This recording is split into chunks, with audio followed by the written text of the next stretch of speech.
क्या आपने कभी सोचा है, भगवान श्री राम ने जब इस दुनिया को छोड़ने का फैसला लिया तो उन्होंने आखिरी बार क्या कहा होगा? क्यों उन्होंने अचानक सब कुछ छोड़ दिया? और वो कौन सा राज था जो आज भी बहुत कम लोगों को पता है? ये कहानी राम के अंत की नहीं, बल्कि उनके सबसे बड़े रहस्य की है। अयोध्या में सब कुछ शांत था, राम राज्य अपने चरम पर था। लेकिन तभी एक दिन यमराज एक साधु के वेश में राम से मिलने आए।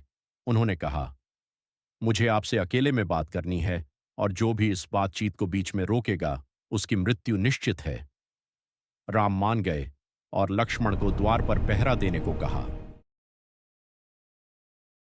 जब राम और यमराज बात कर रहे थे, तभी अचानक ऋषि दुर्वासा वहां आ गए। उन्होंने लक्ष्मण से कहा, मुझे तुरंत राम से मिलना है, नहीं तो मैं अयोध्या को श्राप दे दूंगा। अब लक्ष्मण के सामने दो रास्ते थे, या तो वो नियम तोड़ें या पूरी अयोध्या को नष्ट होने दें। और यहीं लक्ष्मण ने अपने जीवन का सबसे बड़ा फैसला लिया।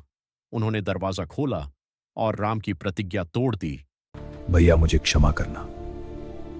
राम जानते थे, अब धर्म के अनुसार उन्हें लक्ष्मण को दंड देना होगा। लेकिन कैसे? लक्ष्मण सिर्फ उनके भाई नहीं थे, उनकी आत्मा थे। तब लक्ष्मण ने खुद ही समाधान दिया, प्रभु, मुझे मृत्यु दंड देने के बजाय आप मुझे त्याग दीजिए। और फिर लक्ष्मण सरयू नदी में चले गए और अपने प्राण त्याग दिए। लक्ष्मण के जाने के बाद राम पूरी तरह टूट चुके थे। उन्होंने समझ लिया, अब इस पृथ्वी पर उनका समय समाप्त हो चुका है। उन्होंने अपने राज्य, अपने लोगों, सबको छोड़ दिया और सरयू नदी की ओर बढ़ गए। कहा जाता है, जब राम सरयू नदी में प्रवेश कर रहे थे तो उन्होंने आखिरी बार यही कहा, जब जब धर्म की हानि होगी, जब जब अधर्म बढ़ेगा, मैं पुनः अवतरित होऊंगा।